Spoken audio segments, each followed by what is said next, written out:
in car with John Cleland. He's down at 10th place. That's Andy Rouse and Tiffany Dell ahead of him. And here are the leaders: Odor, Nissan, Soper, BMW, Radicic, Ford. 3 different makes in the first 3 places. And with Winkelhock now, 4th position. Radicic and Soper ahead. Down to Stowe Corner at 140 miles an hour. Steve Soper dives out from behind Odor. He's looking for a quicker line. I think Odor's got it, actually. Odor leads. Soper tucks up right behind him. Steve Soper in the BMW is really going for it now. He's got Radicic right behind him. Winkelhock behind Radicic. The first 4 are breaking away from Leslie and Percy. And Steve Soper trying to go round the outside of Keith Odor, fails to do so. Now they're coming out of club. 3 times a winner this year, Steve Soper, 2nd in the championship. He's ahead of his teammate Winkelhock. He wants points, he's got his headlights on. He's trying to intimidate number 23, Odor in the Nissan, but he is not succeeding. I'm coming, Keith, he says, but Keith is holding him back as they go into bridge. Right on the limit here.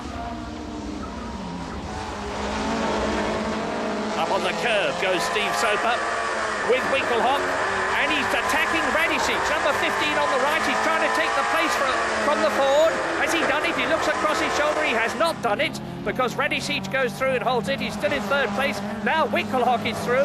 He is 3rd. And he'll be looking over his shoulder. Yes, he does, and he sees Radicic there. He hasn't got rid of the Ford Mondeo as they come through to complete a lap, and Radicic goes through, back into 3rd place. Well done, Paul, says Winkelhock, gives him a wave. There's the BMW. Behind the BMW now is Win Percy. So, Radicic is 3rd, Winkelhock that we're with is 4th. Right behind him is Win Percy in the 2nd Nissan. He's thundering up through the field. And there they are at Beckett's, 3rd, 4th and 5th. Radicic, Winkelhock and Percy. And it looks to me as though Joachim Winkelhock is not going to get a 5th victory here today at Silverstone, because he can't do anything about that Ford Mondeo in front of him. Now the leaders are not so far ahead. Odor and Soper down to Hanger again. Up to Stowe, Radicic, Winkelhock and Percy together. David Leslie is catching them in the Vauxhall. We're back again with Winkelhock. Radicic ahead, and Winkelhock is attacking. Now this is the Vale, and this is where he'll go for it if he's going to, and he does. He dives into the gap, and Paul Radicic lets him through, doesn't try to close the door. Back to 3rd place goes Joachim Winkelhock as he comes out of club. So BMW, Nissan, Ford and Vauxhall is the order. There are the 2 leaders. And here's 3rd, 4th, 5th and 6th, led by Winkelhock. Into Abbey, onto bridge. That's Odor in the lead. Behind him is Steve Soper. This is Keith's 8th year of racing. It's Steve's 22nd, and the Nissan has definitely got the legs of the BMW here. That's Brooklands. Now the 2 right-handers at Luffield. Again, Steve Soper runs wide. Again, Keith Odor tucks in tight, holds the lead, comes through to complete another lap. There is Joachim Winkelhock and Percy. That is Win Percy in the 2nd Nissan going through to 3rd place. The Nissans have indeed got the legs of the BMW here. Percy, Winkelhock, Radicic is right on the boot lead of the BMW that we're riding with now. Down to the end of the lap. There's hardly anything in it. Percy, Winkelhock, number 15 is Radicic in 5th position. Right behind him is Leslie. And that is 49-year-old Win Percy ahead. It's his 29th year of racing, 5 times British champion, and he is as good as ever. Copse Corner, onto Beckett's, but Win is under pressure.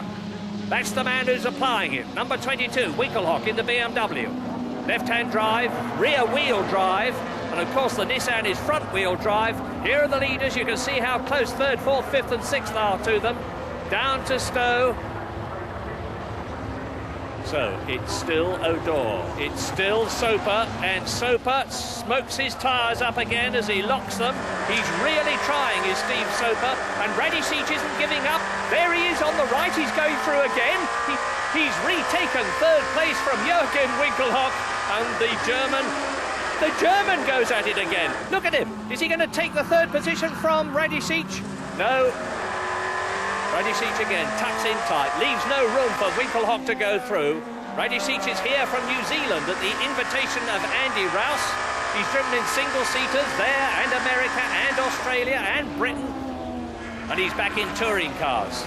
And he's ahead of the man that we're with, Joachim Winkelhock, who I do believe is closing up a little on the Ford in front of him. Out of bridge. Into Priory, he's going for it, but again, the door is closed in his face quite squarely and entirely fairly.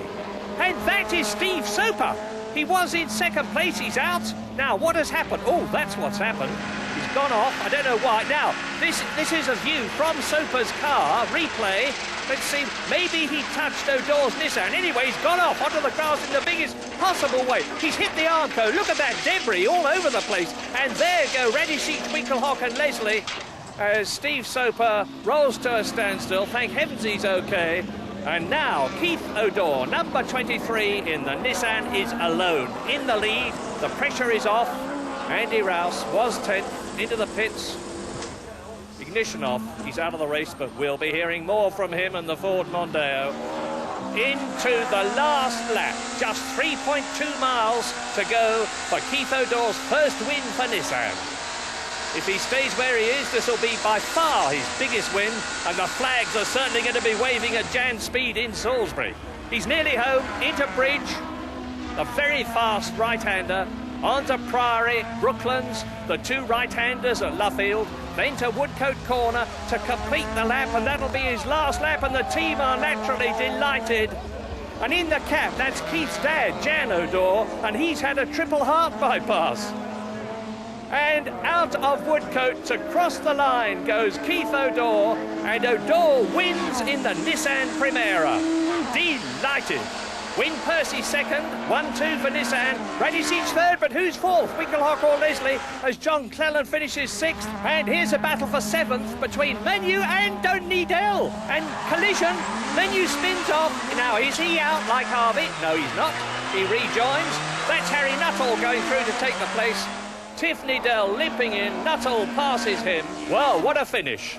So, Nissan joined BMW and Renault as winners in this year's British Touring Car Championship, first and second, in fact, and Keith O'Dore has every reason to be delighted. I was following the Toyotas to start with. They disposed of each other, and then it was a case of really just defending against Steve for the last sort of 10 laps.